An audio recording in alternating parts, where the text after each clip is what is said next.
Welcome to the Talking Archive. My name is Josh Jacobs. It's an honor to be speaking with radio personality, announcer, and voiceover artist Ed Mackay. Thanks for being with us today. Hey, I'm glad to be here, Josh. How's it going? Going well. We got to work together for nearly 15 years in radio. You on the air and me behind the scenes. And you used to tell me all these great stories. I wanted to share them with a larger audience than just behind the scenes here. And well, tell us about your life growing up. You grew up in Glendale. I grew up in Eagle Rock. What events and things led you into broadcasting? Well, actually, I didn't grow up in Glendale. My wife did. I grew up in Sun Valley for a little while and then Seaview Valley. But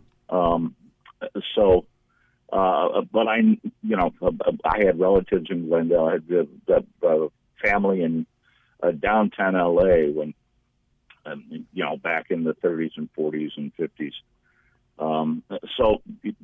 I've been here pretty much in the Southern California area most of my life. That's great. And what led you to get into broadcasting? I always loved radio. I grew up knowing basically what I was going to do. Not only did I get a chance to become a radio personality and work on air, I also became somewhat of an audio engineer. So I got to do a lot of things.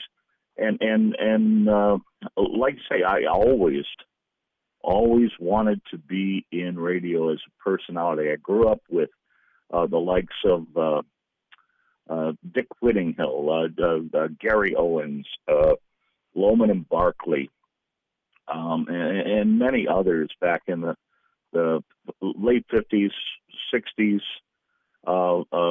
early 70s.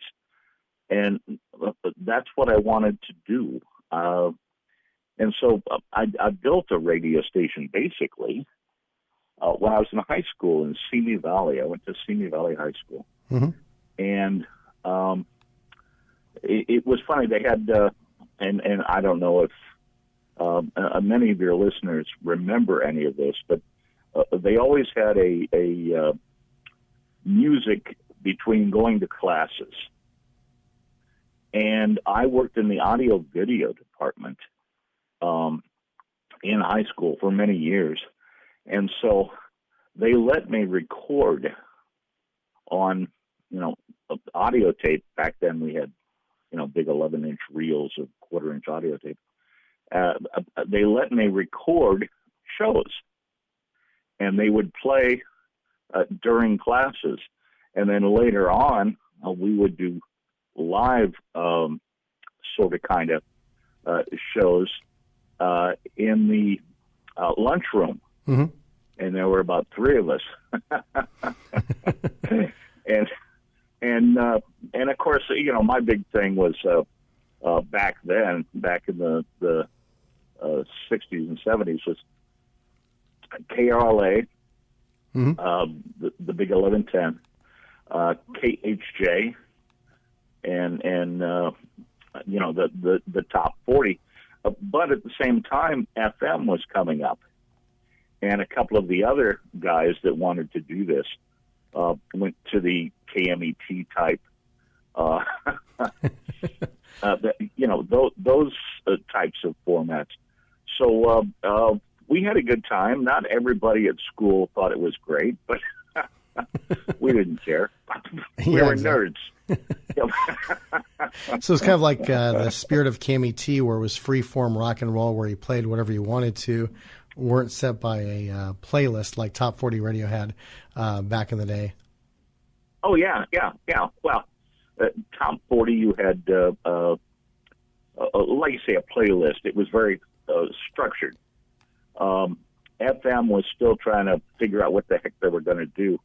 And it was a lot of long play records, LPs as we used to call them. Licorice Pizza. Remember Licorice Pizza? That was back in the 60s, 70s, early 80s. That was basically a record store I remember that. Yeah. But LP was Licorice Pizza. So it was a very large black vinyl record. Yeah, it's funny. I was trying to figure out where the name came from or how that originated. So wow. That's how it originated. Now, when I first heard the name, I was like, what pizza place is Licorice Pizza? Now, Carol A, you got to listen to it, and they had their studios. Now, KHJ studios, KFWB studios, they were basically isolated from the general public, but Carol A had their studios at the Carriage House at the Huntington Hotel in Pasadena, and your eventual boss, Bob Eubanks, worked there. How many times did you get to go to visit the Carol A studios when they were at the Carriage House? I never did because back then I was a teenager. Again, I was living in Simi Valley, but it was one of the stations that we listened to. And frankly, I never actually heard Bob Eubanks on the air, but as you know, I got to work with him on a game show, which was Powerball, the game show. And one of the stories he always told was that he went to work for, I think it was Hughes Aircraft, something like that, on a factory line. And he was working there for about, and I may be embellishing a little bit, but he worked, making aircraft parts, and said, no, I can't do this. I don't like this. And he ended up working overnight at KRLA. And that's what started pretty much his career. He is, I don't know if you remember or not, he's the one that actually brought the Beatles to the U.S. He was doing some promotion of bringing bands in to the U.S., and one of them was the Beatles. Yeah, I just read that. So read about that in the book Dream House, which is a comprehensive history about KRLA, written by Bill Earle, who's the KRLA historian. And he said Eubanks mortgaged his house, both his cars, as well as his Cinnamon Center clubs, and even took out a high-interest loan because no major bank would give him a loan. So he went with a local community bank with a high-interest loan. Because at the time, most venues for rock and roll were about either a Legion Hall or a Civic Auditorium. The Hollywood Bowl, forget about it. Yes, here in Southern California, there was, the Olympic, what is it, Palladium, the Palladium, which was on Sunset. Those were the venues. Back then, you didn't have the great big, the Forum, you didn't go to stadiums like Dodger Stadium or whatever because they weren't really big venues back then. It was all the small venues. So that's why it was so difficult. Yeah, and it was interesting is that it sold out so quickly. I think it sold out in about 3 hours. They had lines all the way down to, I forget which street exactly it was, but and this was, before the days of the internet and, tickets selling in just a couple of hours. That the next year they finally brought them back. They had them over 2 nights because there was such a high demand. And but Eubanks did well, and he also did some other concerts. He has a wonderful autobiography called "It's in the Book Bob," and he talks about other artists he put on as far as concerts were concerned, artists he loved working with, and those who he did not like working with. He was a major promoter back then. That was something he did, and he loved doing it. He and I talked,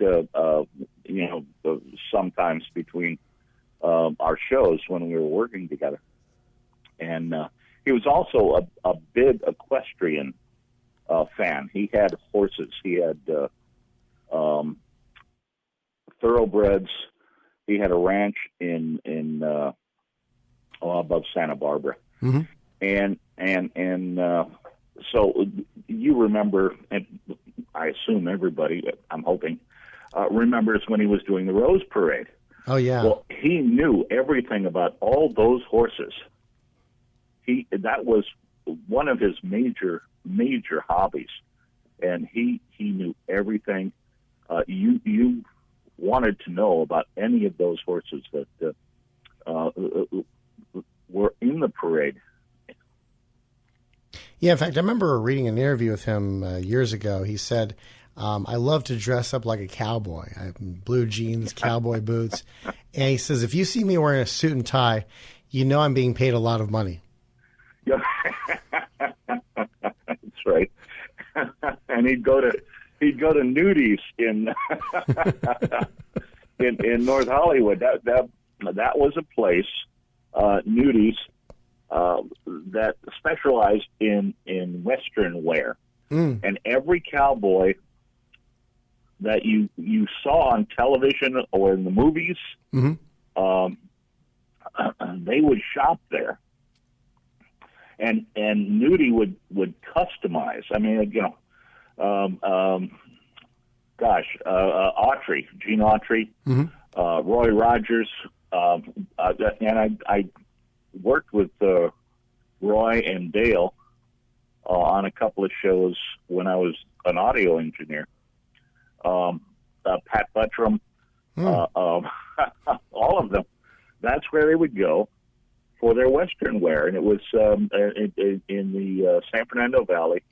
North Hollywood is where it was, not far from what is Universal Studios now. Oh, okay, wow. Yeah. I'd never heard of that place before, but I've heard of the stars you mentioned, Pat Buttram from Green Acres. And Google it. Everybody Googles everything now. So, how do you spell the name? Do you remember how it was spelled? And Nudies. Gosh. No, I don't. Yeah. I'm sure Google will give me something similar and stuff. Yeah.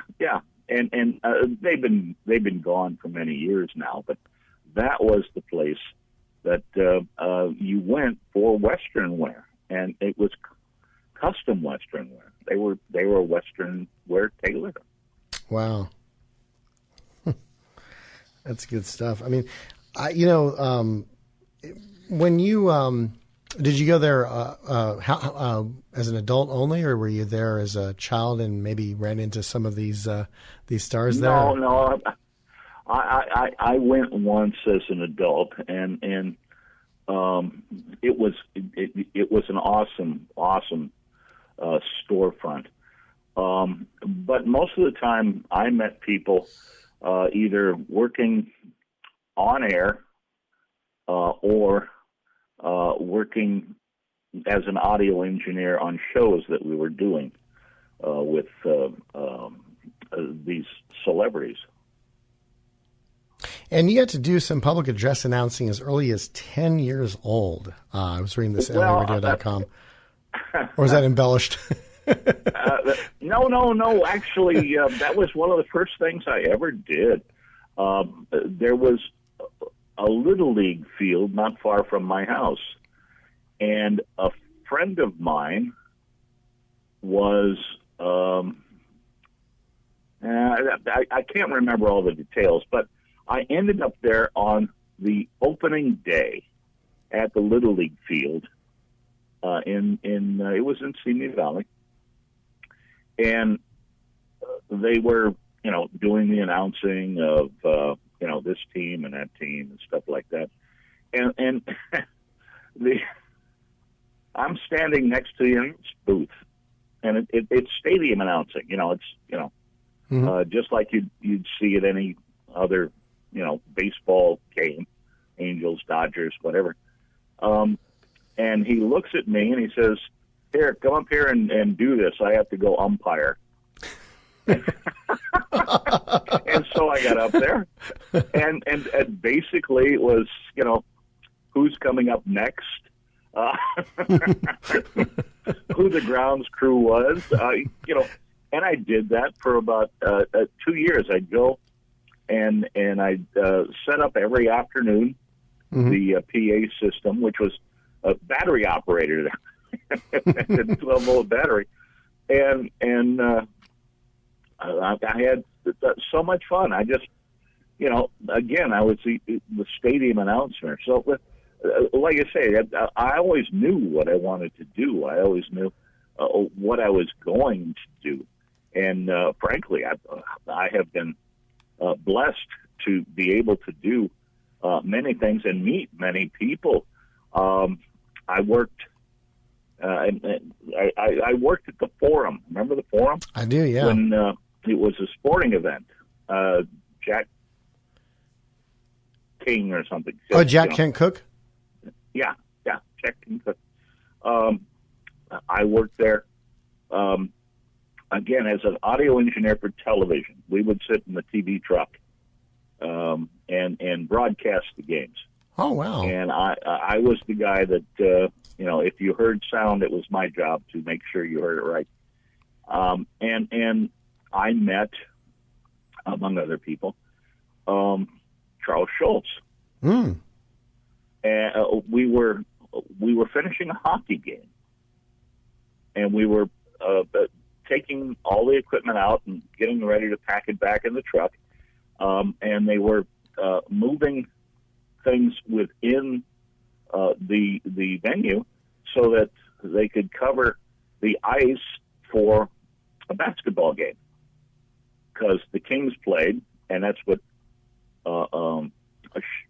Charles Schulz liked was hockey. And the game was over, and so the crew on the floor was moving it around so it became a basketball court for the Lakers at the time. And I saw him as we were walking, and I asked him for his autograph. And I used to get autographs all the time from my father, and I had a pad of paper all the time, and I'd get the autographs of people, old actors, and so I asked Mr. Schultz, I said, may I have an autograph? And he took the pad of paper and the pen I had, and he drew Snoopy with a hockey stick, dated it was 1985, and signed it. Wow. And I had that for many, many, many years. Oh, man. Do you know where it is today? Yes, as a matter of fact, I just sent it to an auction house, and they auctioned it off for over $800. Wow. I couldn't believe it.